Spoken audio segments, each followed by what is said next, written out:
Thanks for joining us today. At least 4 soldiers have died in clashes in the Lebanese city of Tripoli, where the army is battling Sunni militants. Civilians are also reported to be among the dead, with security forces using heavy weapons against the militants. Now, the offensive began on Friday after the military vowed to tackle militias linked to the Islamists waging a bloody campaign in both Syria and Iraq.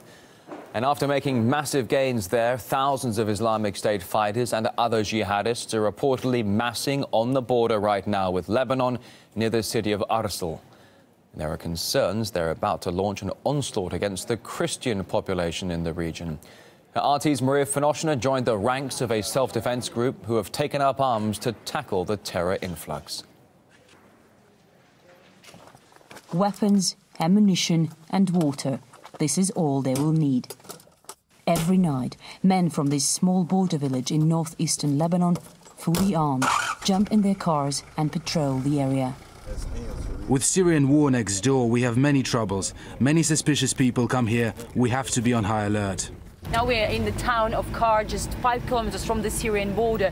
We are now heading towards the border, actually, with local militia. Now they told us that we cannot use our camera's light, so we have to turn it off, and we're going to start using night vision camera.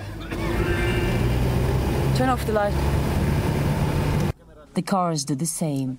We continue moving in complete darkness until we reach the edge of Lebanon. So we arrived. Now we start walking. Yes. They walk slowly, keeping a distance between one another. They say that so as not to lose all men at once if there is a surprise attack. Behind this mountain there are militants, and they always try to infiltrate here. Last time, just 5 days ago, we fought with them and killed most of them. They organized themselves 6 months ago, and today there are around 300 of them, and they expect more to join.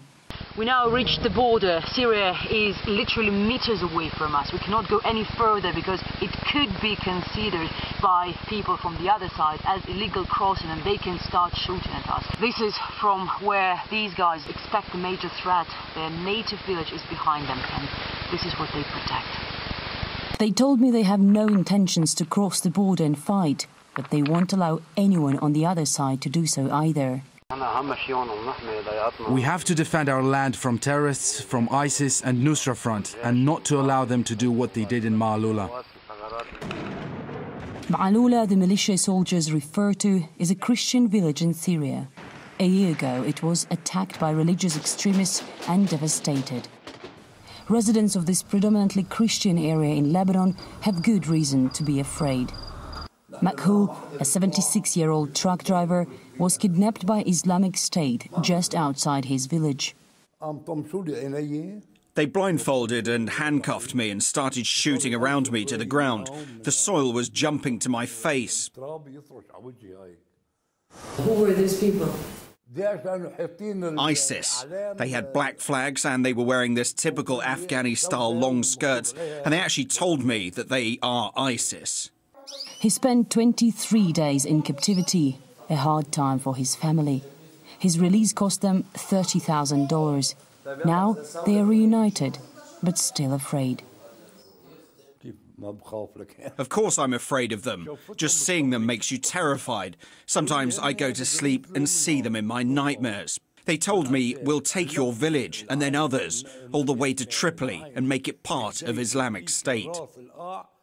Makhul believes that his kidnappers are the same people the US and other countries are bombing today in Iraq and Syria. But he sees a dark irony here. America at first supported them and strengthened them, and they gave them weapons and money. But by the very end, when they started to slaughter people, they started to target them. And while the international alliance mobilizes its combined forces against the jihadists, ordinary people living in this troubled border area in Lebanon do their best to protect their families from the outside threat. Maria Finoshna, RT, Kar, Ras Baalbek, Lebanese-Syrian border.